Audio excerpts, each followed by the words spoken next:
तो दोस्तों पिछले वीडियो में आपने सुना कि नजासत गलीज़ा किसे कहते हैं, नजासत खफीफ़ा किसको कहते हैं। आज हम बताएंगे कौन सी चीज़ पाक और नापाक किस तरह होती है, उसको पाक करने का तरीका क्या है।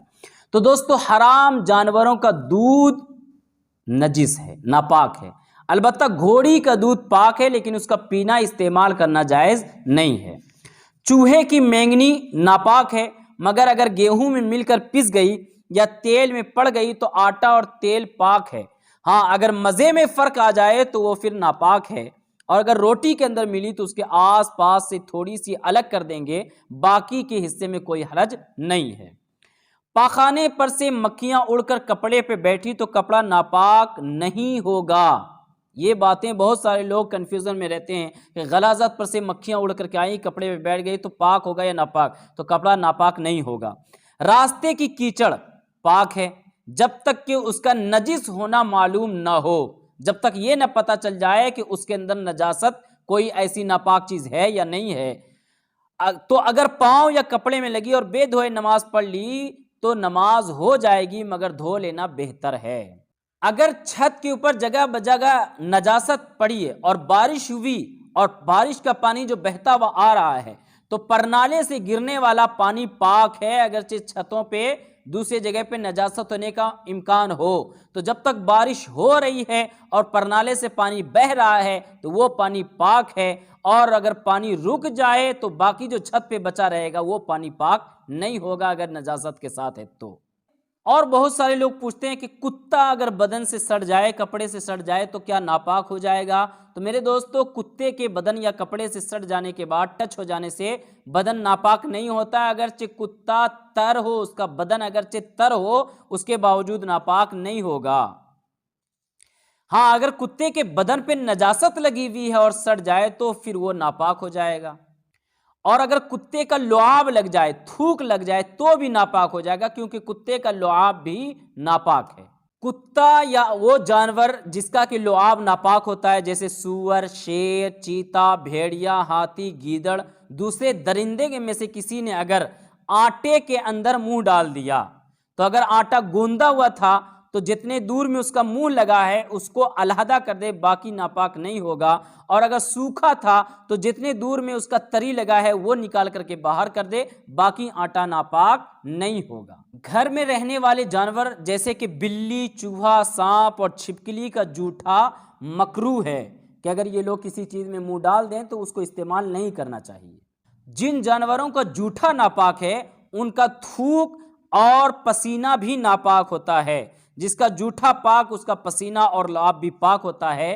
तो इनका, और जिसका जूठा मकरूह, उसका लुआब और पसीना भी मकरूह हुआ करता है। गधे या खच्चर का पसीना अगर कपड़े में लग जाए तो कपड़ा पाक है, चाहे कितना ही ज्यादा लग जाए तो वो नापाक नहीं होगा। गधे का पसीना नापाक नहीं करता है कपड़ों को।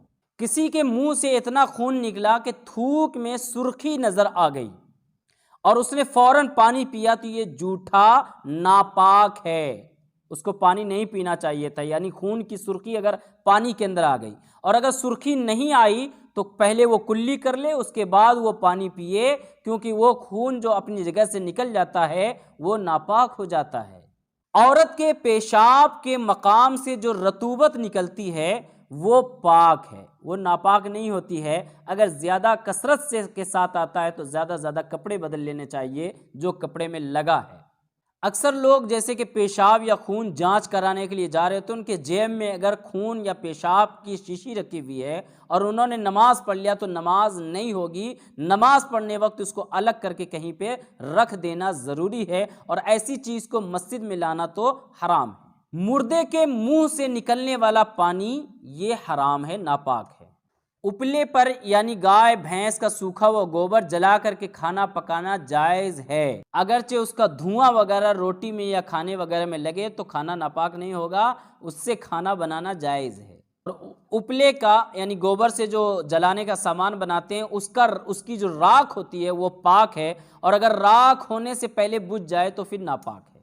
खाना बनाने के वक्त में अगर तवे पे या तन्नूर पे नापाक पानी का छिड़काव मार दिया तो वो सूख जाने के बाद, वो जब हीट होता है, गर्म होता है, तो उसके सूख जाने के बाद वो खुद पाक हो गया, उसे धोने की ज़रूरत नहीं। इसी कपड़े को धोने के वक्त में ख्याल रखना है कि अगर नजासत दलदार है यानी गाढ़ी है, जिसे नजासत मरइया कहते हैं, यानी जिसको देखा जा सकता है, गाढ़ी नजासत है, तो उसको धोने में कोई गिनती ज़रूरी नहीं है, बल्कि उसको दूर करना ज़रूरी है। अगर एक बार में ही वो दूर हो जाए, उसकी बास, उसका रंग वगैरह ख़त्म हो जाए, तो वो पाक हो जाएगा। और अगर 4-5 बार में भी हो जाता है, तो 4-5 बार 10 बार भी धोना पड़े तो उसको धो करके उसका ख़त्म करना ज़रूरी है। और अगर नजासत रकीक है यानी पतली है, जैसे पेशाब वगैरह, तो 3 मरतबा धोने और तीनों मरतबा ज़ोर से निचोड़ने से पाक हो जाएगा। आपको 3 बार उसको धोना है और तीनों बार ज़ोर से निचोड़ना है कि अगर दोबारा निचोड़ेंगे तो उससे पानी का एक कतरा भी ना निकले, और फिर दोबारा उसको धोएं, फिर सहबारा धोएं, तो 3 बार धोने और निचोड़ने से वो पाक हो जाएगा। और पहली और दूसरी बार निचोड़ने के बाद हाथ को भी धो लेना ज़रूरी है, और तीसरी बार निचोड़ने के बाद तो चूंकि कपड़ा खुद पाक हो गया, तो अब धोने की जरूरत नहीं। कपड़े को 3 मरतबा धोकर हर मरतबा अच्छे से निचोड़ लिया। अब उसने सूखने के लिए डाला और उससे जो पानी गिर रहा है तो वो पानी नापाक नहीं होगा। लेकिन अगर अच्छे से नहीं निचोड़ा था और पानी यूं ही, कपड़े को यूं ही सूखने दे दिया, अब जो उससे पानी गिरेगा तो वो नापाक होगा।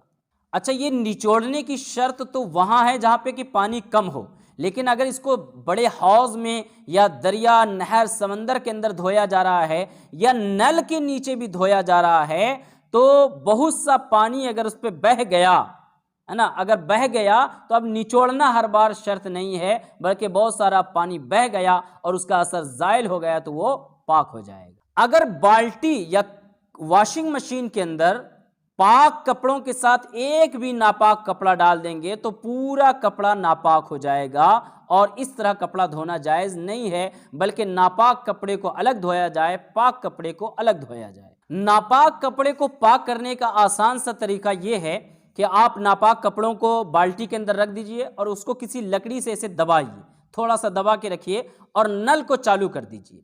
नल चालू करने के बाद वो पूरा कपड़े से ऊपर हो जाएगा और बाल्टी में से बह करके निकलने लगेगा। इतना देर तक पानी बहे कि यकीन हो जाए कि नजासत निकल गई है। अब जो नीचे पानी बचा है या जो भी कपड़ा है वो पाक हो चुका है, उसको अब दोबारा कुछ करने की ज़रूरत नहीं बचेगी, वो पाक हो सकता है। आप साफ़ करने के लिए कोई और भी कदम उठा सकते हैं। इसी तरह वॉशिंग मशीन के अंदर भी आप इस सूरत को कर सकते हैं कि वॉशिंग मशीन में नापाक कपड़े को डाल दिया और नीचे से जो पानी निकलने का होता है उसको चालू कर दें और पानी आने का भी शुरू कर दें। अब वो इतना देर तक पानी गिरे कि नजासत उसमें घुल मिल करके निकल जाएगा, तो वो कपड़ा पाक हो जाएगा। अब जो उसमें पानी बच गया या कपड़ा भीगा है वो नापाक नहीं होगा, पाक हो गया है। नल के नीचे साफ करने के लिए कोई ज़रूरी है कि बाल्टी और वॉशिंग मशीन यूँ हाथ से भी पकड़ करके इतना देर तक नल के नीचे रखा कि वो नजासत निकल गई तो पाक हो जाएगा। अलबत्ता ये कि अगर नापाक कपड़े पर पानी पड़ करके हमारे जिस्म पे या कपड़े पे पड़ा तो वो कपड़ा जो हमने पहन रखा या हमारे जिस्म को भी नापाक कर देगा, इसलिए उसको इतनी एहतियात से पाक करें कि हमारे जिस्म पे उसके छींटे ना पड़ सकें। कपड़े या बदन में अगर तेल लगा हुआ था और उसको 3 बार धो दिया तो वह पाक हो जाएगा, उसकी चिकनाहट दूर हो या ना हो। कपड़े में मनी लगा हुआ हो, अगर वो खुश्क हो गई तो सिर्फ उसको रगड़ देने से जो सूखा हुआ हिस्सा है वो निकल गया तो पाक हो जाएगा। और अगर तर है, भीगा हुआ है, तो उसको धो देने के बाद उसकी जो मोटाई है वो ख़त्म हो गई तो पाक हो गया। उसको मलना ज़रूरी नहीं है।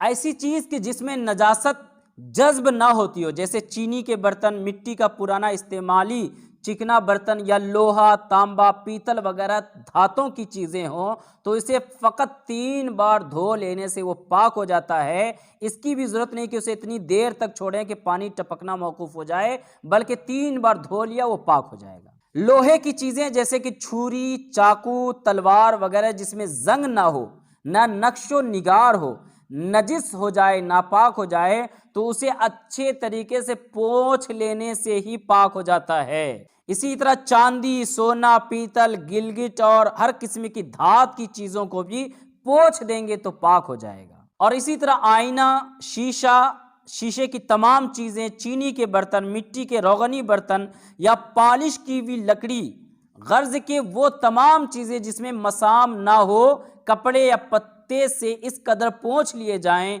कि नजासत का असर बिल्कुल ख़त्म हो जाए, तो वो पाक हो जाता है। अलबत्ता अगर उसमें खुरदुरापन है, नक्शो निगार बना हुआ है कि कहीं पे नजासत के रह जाने का खौफ है या पॉलिश निकल गया है, खुरदुरापन आ गया है, तो फिर उसको पोंछने से पाक नहीं होगा, उसको धोना ज़रूरी है। अब आइए आखिर में मैं आपको बताता हूं कि क्या नापाक आदमी पाक जगह पे बैठ सकता है, कुर्सी, सोफा या बिस्तर वगैरह पे बैठ सकता है या नहीं।